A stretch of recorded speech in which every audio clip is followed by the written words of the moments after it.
So a quick confirmation then of how things finally finished in Group H. Colombia needed to win to have any chance of topping the group, and that's exactly what they did. Japan needed at least a point to guarantee qualification, but their 1-0 defeat saw them finish level on every parameter that you see on the table with Senegal. Points, goal difference, goals scored, head-to-head record, and then, so for the first time ever at a World Cup, the disciplinary record had to be used as a tie-break. Senegal ended with 6 yellow cards across the 3 games, each accounting for a negative point, while Japan had 4, meaning that the Samurai Blue just about edged their way as the second place team.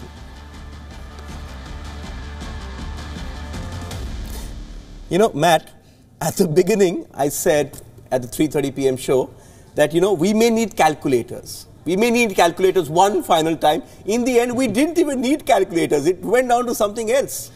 I think it's a very interesting topic with the fair play and the disciplinary. But again, the games have to be decided somehow.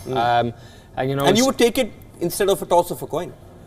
Yeah, I think so. It reflects a little bit more on your team, the approach that you have as a coach also, the way you manage your players, the way that you carry yourselves, that's your brand, and the way that you are. And of course, yellow cards will come in the game anyway, but for some teams in the future, those teams that are a little bit silly and careless, this wipes it out now. Yes, they know this template is going to stay, and they know that teams can get hurt. My heart goes out for Senegal though, Eugenesson. I mean, this is not the way you want to go out of a World Cup. Perhaps lose a match, then go out, it's still okay. But to go out just because you've racked up a few more yellow cards is perhaps cruel. When you get 8 chances and you don't convert them, and Colombia gets 4 and converts 1, it's very cruel, At this level, you have to make use of the attempts that you make. Your conversion rate has to be good. If you're complacent in your conversion, then this is what happens. They had the chances, he's right. But for the sake of this tournament, you did somehow want Colombia to go through, because they bring passion, they bring flair, verve, and just the way they play their football, you really wanted them to go through. Yeah, they've got a lovely yellow kit and all. Yeah, so, and they love dancing. They love dancing. You're not dancing for us, but they love dancing. Yeah, I mean, I think everybody, they've got top players. I keep saying this many shows, top players, because that's the stage that we're on. But it's nice to see, just take that second performance from Colombia. They were excellent. Based on that, again, deserve or not deserve, it doesn't matter. Yeah. You'd like to see this type of performance in the latter stage to throw a few surprises out. So that's what I'm looking forward to. When you talk of did they deserve or not, Argentina are through. We don't know if they deserve to be there or not, but just your thoughts on that penalty. It was a vital moment in the game. Vital moment, referee sees it and says no, play on. This is where I feel the VAR is good, Yeah. After a second thought, replay, proper analysis of the incident, it is not a penalty, I feel. Yeah.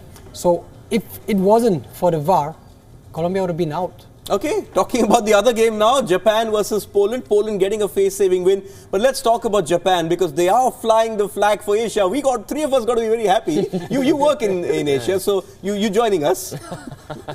Yeah, the Japanese, as we've said also, the way that they play, they're very, very respectful in their approach.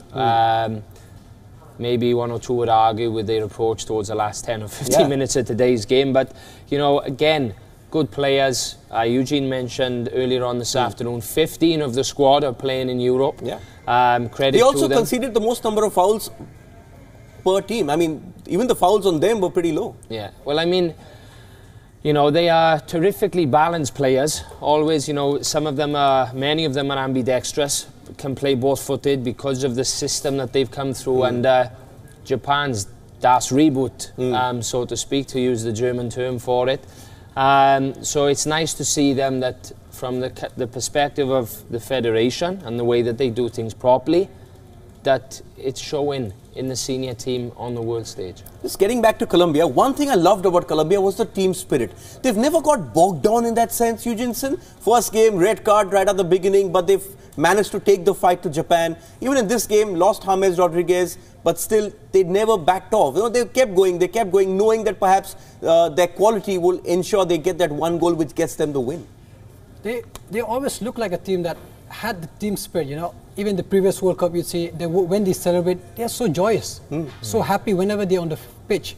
Even after James gone out, they look like a team, like say, okay, we'll do it. You know, we're going to do it for him, kind of thing. The spirit that they have, the moment he scored a goal, and you could see them dancing the way out of joy, you know. Yeah, and talking about James, is that going to be a bit difficult if he can't play the next game? We still don't know what's wrong with him. But he came off, did a bit of a Cristiano Ronaldo, stood on the touchline trying to help his players, trying to help his coach as well. Personally, for me, I quite like to see that happen, as long as it's not too exaggerated. I mean, Ronaldo's situation was in a final. Yeah. So and he is Ronaldo. And he is who he is.